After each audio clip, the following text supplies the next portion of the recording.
Hello everyone, আজ আমি চলে এসেছি সোমার ছেলের জন্মদিনে। আর আমাদের কিন্তু সবার নিমন্ত্রণ ছিল, তো দেখে নাও। ফটো তুলছি, ভিডিও করছি। আমার মেরে করবে, তুই মুখটা একটু গামছা দিয়ে মুছে দে। আমার ছেলে কি মোবাইল নিয়ে গেল? নিচে না ফোন বন্ধ করে চলে যাবে। আর চলে ইস, খেতে কি অবস্থা অবস্থা। এই কখন এসছো? 1 ঘন্টা আগে। 1 ঘন্টা আগে? আমি আছি 7 বছর আগে থেকে। সো আমরা এখন সবাই ছাদের দিকে রওনা দিচ্ছি। আর আমাকে কেমন লাগছে একটু সবাই জানিও। আর এইদিকে দেখো, সব বান্ধবীরাই এখানে রয়েছে। আর ওখানে আরও বাচ্চা কাচ্চা মেয়েরা সবাই ছিল। আমার মেয়েরা তো দারুণ এনজয় করছিল, বাট আমার আজকে খুব একটা ভালো লাগছিল না। মানে আমার সেই দিনটা, আমার আর আমার হাজব্যান্ডের, কারণ শাশুড়ির শরীরটা যেহেতু অসুস্থ ছিল, সো সেই কারণে কোনো কিছুতেই মন বসছিল না। সো ওদের রিকোয়েস্টে যাই হোক আমরা নাচ টাচ করেছি, ওদের কথা ফেলতে পারিনি। তো দেখে নাও ফুল ভিডিও।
সো তোমরা দেখতেই পেলে এখানে সবাই খুব আনন্দ করছিল, আমাদের হাজবেন্ডরা। এরপর আমাদের খাওয়া দাওয়া শুরু।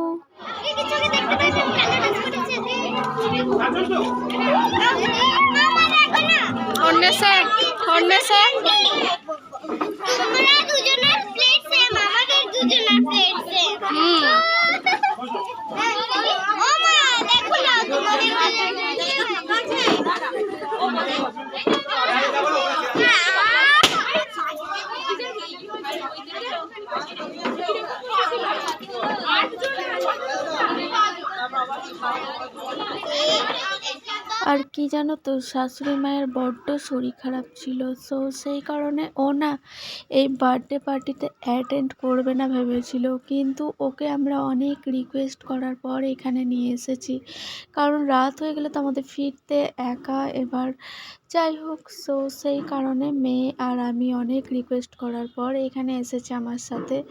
এদিকে তোমাদের দাদাভাইকে বললাম একটু ক্যামেরাটা ধরো আর পুচকুটাকে ধরো, পুচকুটাকে ধরেছিল। সো এইদিকে দেখো আমার মানে বান্ধবীর হাজব্যান্ডরা ওরা ক্যাটারিং করছিল। ওরা আসলে ক্যাটারিং করে না, জাস্ট এখানে ক্যাটারিং করছিল।